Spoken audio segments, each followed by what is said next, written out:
경제민주화가 변질되기 시작을 했고 그 변질되는 과정에서부터 보니까 오늘날 지금 나타나고 있는 현상이 그때서부터 작동을 했다고 저는 생각을 해요. 참패한 제1야당은 연일 술렁이고 있습니다. 걱정 안 되세요, 당? 내가 사실은 이 선거를 내가 준비했던 사람도 아니고 보수라는 말을 앞으로 안 쓰는 게 낫다고까지 말했습니다. 일반 국민들이 보수 표현 자체를 달갑게 생각하지 않는다며 앞으로 보수라는 말 자체를 안 쓰는 게 좋을 것이라고 말했습니다. 극우 세력과의 관계에 대해선 자연스럽게 정리될 거라고 자신했습니다.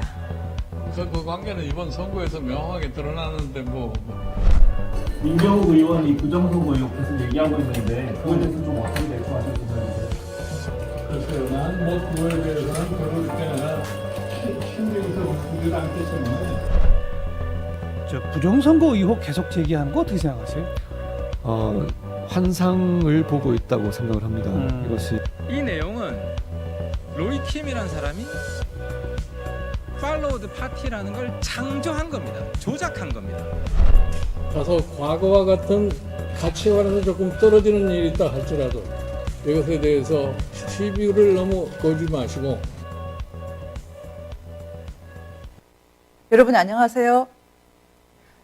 전환기의 세계보기 오늘 거의 말씀드린 4시에서 거의 1시간이 지나서 만나 뵙습니다. 기다리신 분도 있으실 것 같아요.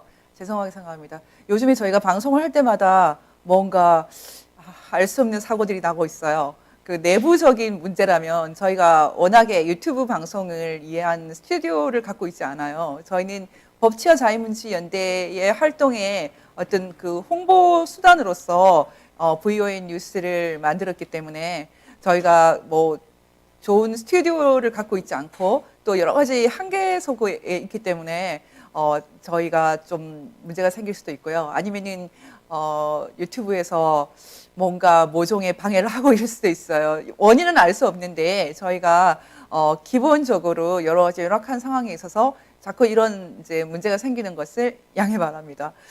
사실 저희는 저희 방송을 볼 수 있는 사람들이 그렇게 많지 않을 것이다 이렇게 시작을 했기 때문에 좀 대중들이 보는 어떤 그런 상황을 별로 대비하지 못하고 있어요. 근데 지금 최근에는 44,000 구독자가 넘어섰고 그 속도가 너무 빨라지기 때문에 제 생각으로는 저희 VON 뉴스를 통해서 세상을 읽는 분들이 꽤 늘어났다 이런 생각이 듭니다. 그래서 저희가 스튜디오를 새로 마련해야 될 수도 있겠다 생각이 들고요. 그래서 여러분들의 구독과 좋아요 그리고 그 후원을 기대합니다. 지금 이제 한 300명 정도가 유튜브 회원을 해주셨는데 적어도 3,000명은 회원이 되었으면 좋겠습니다. 오늘 주제는 김종인은 누구인가? 미래통합당이 선거 부정 문제에 침묵하는 이유. 여러분 생각하기에 지금 선거 부정이 있습니까? 저는 선거 부정이 정말 없기 때문에 미래통합당이 침묵한다. 이렇게 생각하지는 않습니다. 선거 부정이 있어도 침묵할 가능성이 높다. 그래서 선거 부정이 심지어는 없기를 바란다. 이렇게 생각하고 있습니다. 저는 그렇게 바라는 이유가 너무나 뚜렷하다고 생각을 하거든요.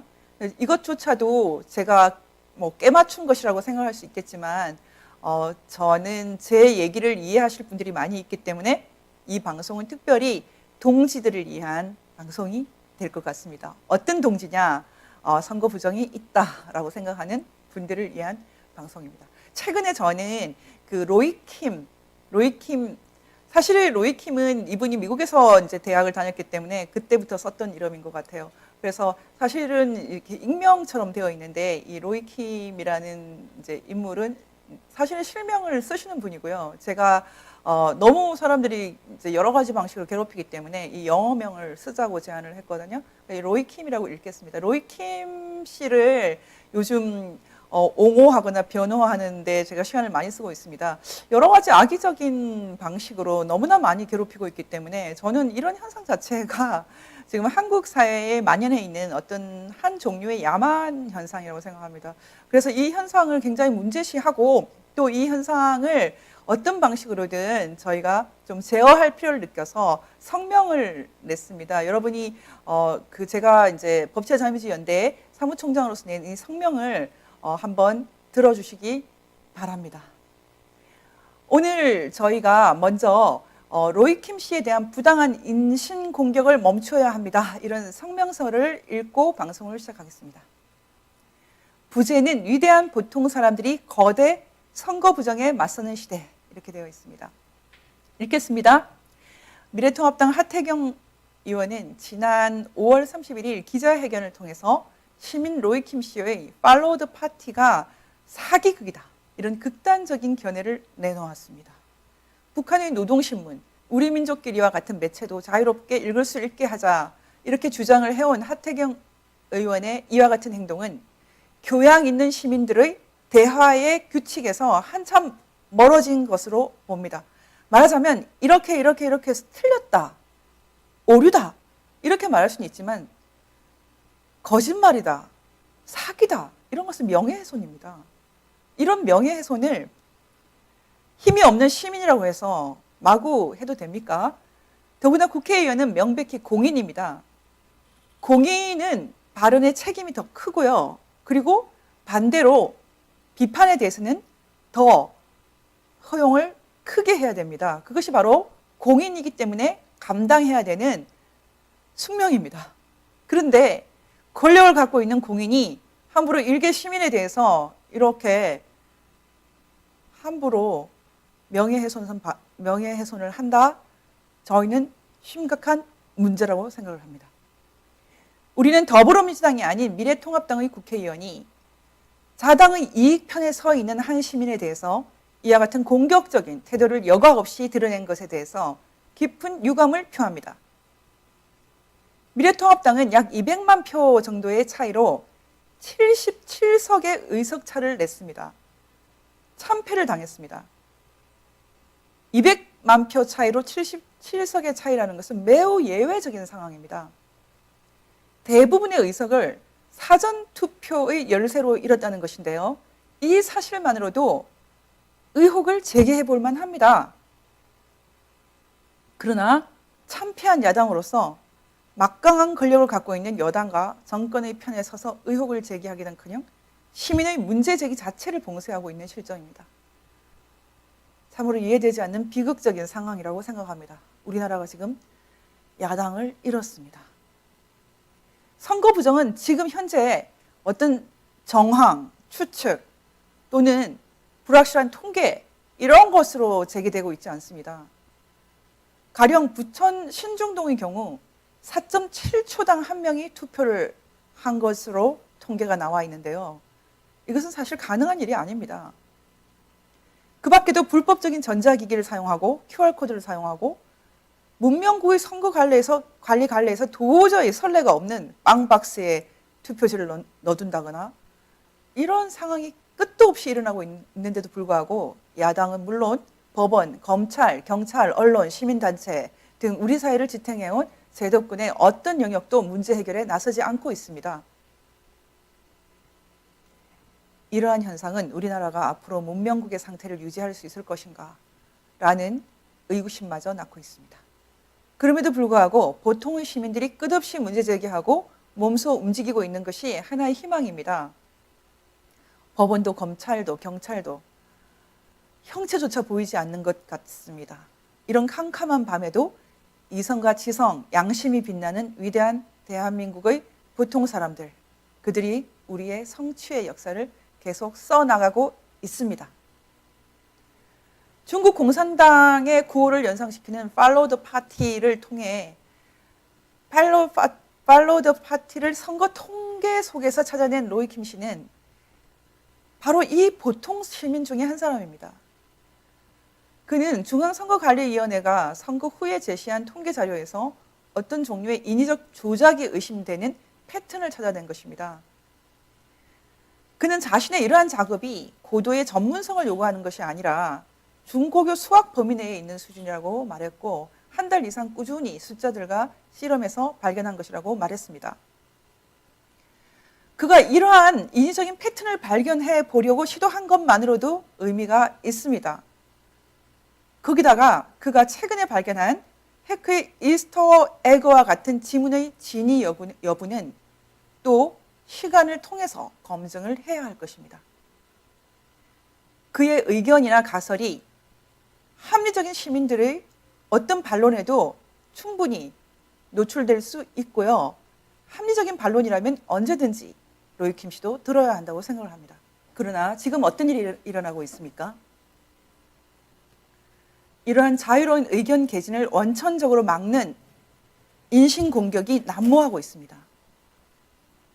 무엇보다 국회의원이라는 공직을 가진 사람이 이러한 공론 파괴 행위를 주도하고 있다는 사실에 대해 우리는 다시 한번 깊은 유감을 표합니다. 21대 총선 부정에 관한 각종 의혹은 합리적으로 검증할 방법이 있습니다. 재검표를 하면 됩니다. 보통 선거는 우리의 자유민주주의를 굳건히 세우는 데 있어서 가장 중요한 제도라고 해도 될 것으로 보입니다. 만일 그 보통 선거 제도가 오염이 되고 훼손이 된다면 우리의 민주주의는 얼마나 심각한 위기 앞에 서는 것입니까? 선거 부정에 관해서는 엄밀한 검증이 불가피합니다. 티끌과 같은 의혹도 자유롭게 제기될 수 있어야 합니다. 완력으로, 권위로 눌러서는 결코 안 됩니다. 로이킴 씨가 내는 의견 포함해서 어떤 의견도 오류를 범할 수 있고요. 또 그 오류를 이겨내며 결국은 옥석이 가려집니다. 의견을 개진하는 사람들이 부당한 공격의 희생양이 되는 세계. 그러면 누가 의견을 개진하겠습니까? 그것은 선거 부정을 자행하는 자들의 세계와 본질적으로 같습니다. 그것은 문명의 원리가 아니라 야만으로의 초대입니다. 우리 사회가 전반적으로 각종 야만에 노출되어 있습니다. 불행한 사회로 전락하고 있습니다. 이렇게 모두가 잠들어 있을 때 자신의 노력과 시간을 기꺼이 나라와 사회를 위해서 기울여주는 빛나는 보통 사람들을 우리는 격려하고 상을 주어야 할 것입니다. 거듭 밝힙니다. 로이킴이라는 아이를 키우는 30대 가장이 다른 사람의 꿈을 위해 봉사하는 이 모든 시간에 우리는 감사해야 합니다. 어떤 형태의 인신공격도 멈추어 주셨으면 좋겠습니다. 저희 법치와 자유민주주의 연대와 또 바로 우리의 MPK를 대변하는 VOA는 의미 있는 문제 제기를 시작한 시민 로이킴 씨를 격려합니다. 그의 의견과 설명을 엄밀한 검증을 통해 모두 명명백백하게 밝혀질 때까지 끝까지 경청할 것입니다.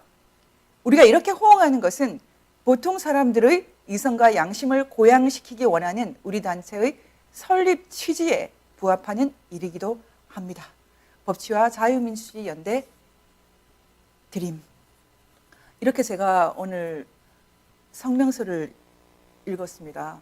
여러분, 지금 제가 드린 말씀의 핵심은 왜 이렇게 성실하게 의견을 개진하는 사람들을 조작이다, 사기다 이렇게 함부로 인신공격을 합니까? 저는 이것들은 모두 모욕죄로 또는 명예훼손죄로 고소가 가능하다고 생각합니다. 지금 심각하게 고소를 고려하고 있습니다. 그리고 로이킴 씨를 발굴하고 또 소개해온 제 입장에서는 로이킴 씨가 사기를 벌이고 있다고 생각하지 않습니다. 그의 설명은 상당히 구체적입니다. 그리고 과학적으로 검증이 될 수 있는 내용입니다.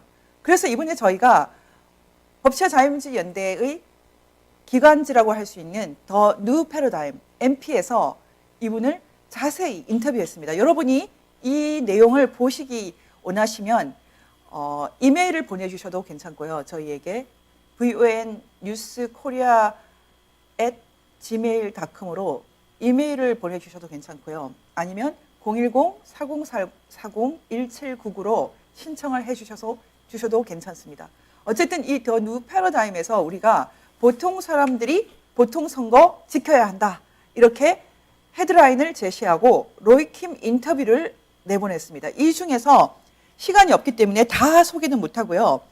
몇 가지만 간단하게 제가 소개를 하고 넘어가겠습니다. 기본적으로 로이킴 이분은 지금 대구에 살고 있는 평범한 시민입니다. 그리고 대학을 미국에서 나왔고요. 한국에서 지금 자영업을 하고 있는데요. 이분을 소개하면서 저는 이분이 내세우는 의견을 로이킴 가설이다 이렇게 정리를 했습니다. 왜냐하면 이분이 그냥 뭐 지나가다 한마디 던지는 식으로 얘기하지 않고 그래프와 통계 자료를 충분히 근거로 내세우고 있기 때문에 이것은 이미 상당히 학술적으로 의미가 있다고 보고 있습니다. 그래서 제가 먼저 수나 통계에 관련된 전문가이냐 이런 질문을 했는데 이분은 자신은 회계학을 전공한 사람이지만 회계사는 아니고 나노 소재 관련된 그 벤처 기업을 한 적이 있다고 합니다. 그래서 기본적으로 수와의 싸움이 자신의 일이었다고 하고 특별히 그 분석적인 그런 성격을 갖고 있다고 합니다. 그래서 제가 이분에게 그러면 지금 가장 큰 논란을 일으키고 있는 그 중국 공산당 9호, 그래서 중국 공산당 프로그래머가 개입된 것이 아닌가라는 그런 의혹을 낳았던 팔로우드 파티, 이것이 과연 사실인가? 어떻게 보면 너무 미스테리다, 이런 질문을 했습니다. 거기다가 팔로우드 파티 말고도 팔로우드 고스트, 귀신도 들어있다고 하거든요. 그런데 공교롭게도 마르크스 엥겔스의 19세기 중반의 공산당 선언은 이렇게 시작되거든요. 공산주의라는 유령이 유럽을 배회하고 있다, 이렇게 시작되거든요. 그래서 문외한이 듣기에도 너무나 믿기지가 않을 정도다, 그렇게 질문을 했어요. 그랬더니 이분의 대답은 자신이 이런 팔로드 파티 FTP를 발견하는 것은 상당히 자신으로서도 우연이고 그것은 하루 이틀밖에 걸리지 않았던 그런 작업이고요. 사실은 이분은 게리맨더링이라는 어떤 개념, 게리맨더링이라는 것은 오프라인 상에서 사실은 그 선거구를 유리하게 획정을 해서 그 자신의 정당에 그 유리한 표를 얻어가는 그런 개념인데 그것이 온라인 상에도 구현이 가능하다, 이런 주장을 하기 위해서 이 작업에 들어갔다고 말을 하고 있습니다. 그래서 이분이 이제 그 대답하는 것이 너무나 쉽지 않아요, 이해하기가. 그런데 제가 오늘 이 시간을 통해서는 오늘 김종인 누구인가 이 방송을 하기 위해서 그분이 대답했던 것 중에서 한 부분을 제가 여러분과 좀 나누어서 먼저 읽겠습니다. 그것은 이 질문입니다.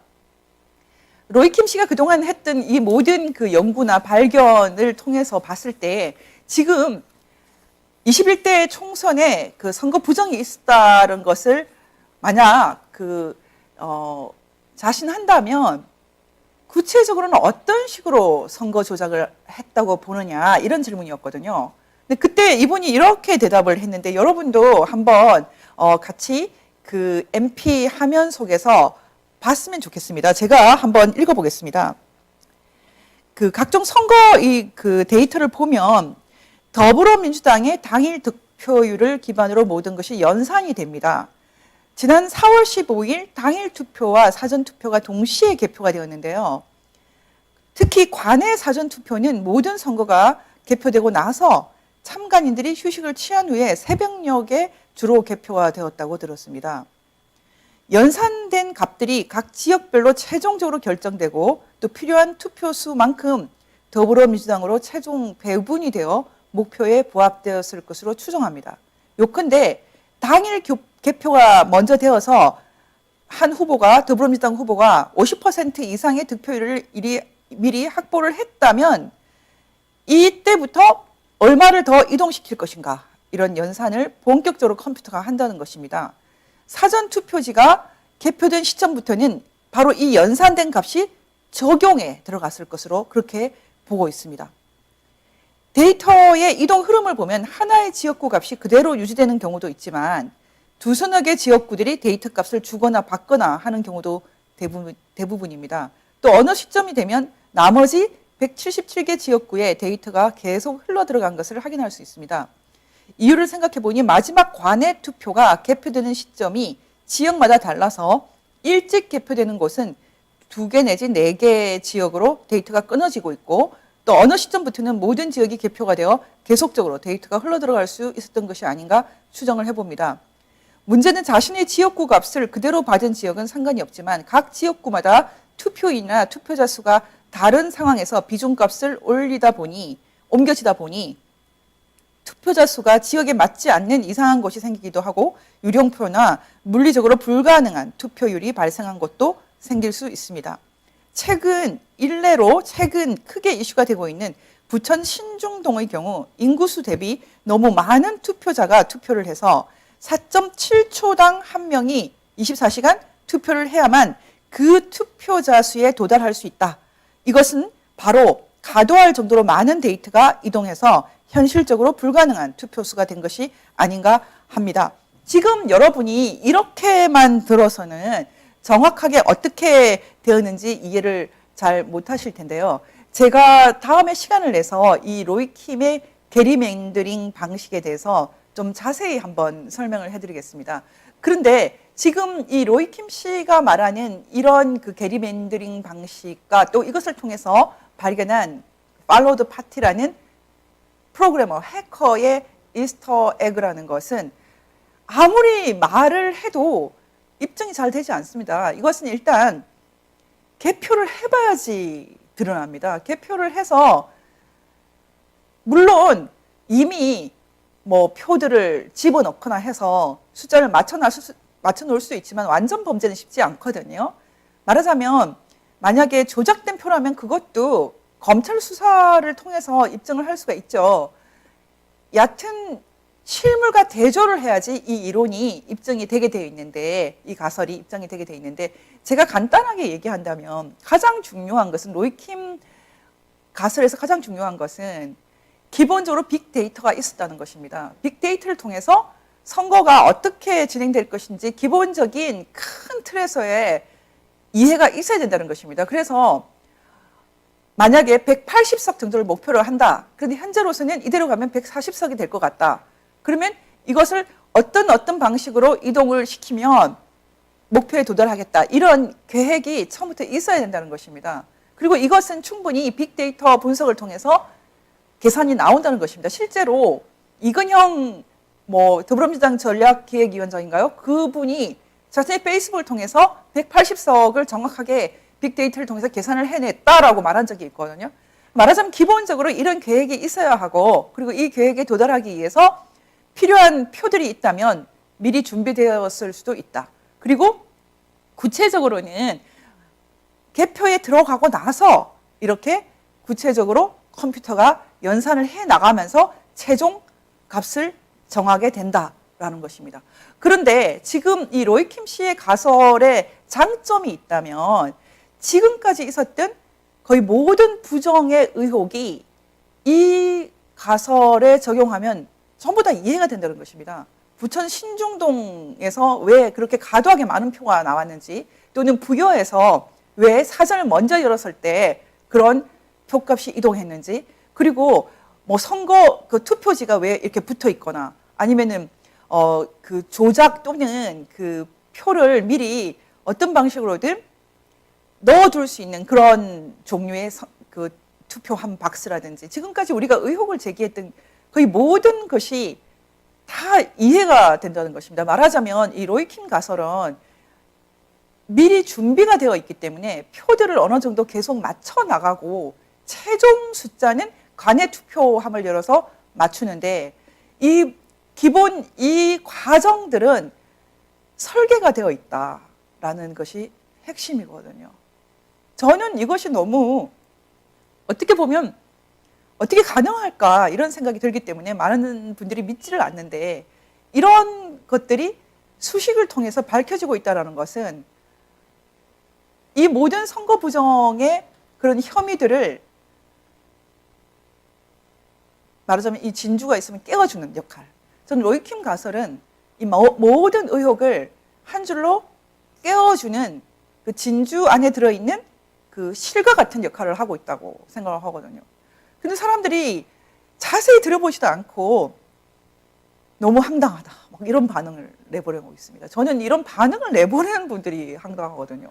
근데 문제는 소위 말해서 이렇게 분석형 사람들의 특징이 이렇게 말주변이 좀 약하거든요. 자신도 그래서 계속 이렇게 공격을 당하고 있는 것 때문에 당황하고 있다고 얘기를 했어요. 그래서 미국의 전문가에게 이미 데이터를 보내서 자신의 가설을 좀 입증해 달라고 요청을 한 상황이라고 합니다.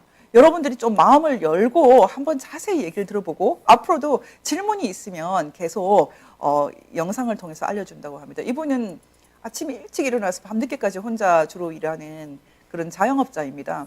워낙에 전문인이었지만 그 사업에 실패를 해서 혼자 주로 일을 해야 되는 그런 상황이 있다고 합니다. 그래서 시간이 없는데 시간을 쪼개서 계속 여러분의 질문에 대답을 하고 있으니 마음을 열고 특히 함부로 명예훼손성 발언은 하지 말았으면 좋겠습니다. 이렇게 되면 우리나라에는 정말 천재가 나오는 것은 불가능합니다.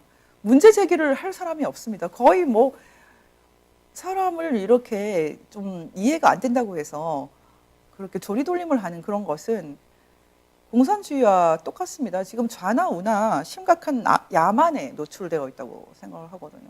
그런데 지금 특히 이 그 로이킴 가설에 대해서 다짜고짜 뭐 조작이다, 국회의원이 이런 말 해도 되는 겁니까? 저는 이것이야말로 그 일종의 공산주의 운동권 세력의 야만화 현상의 실제적인 뭐 예다, 실례다 이렇게 보고 있습니다.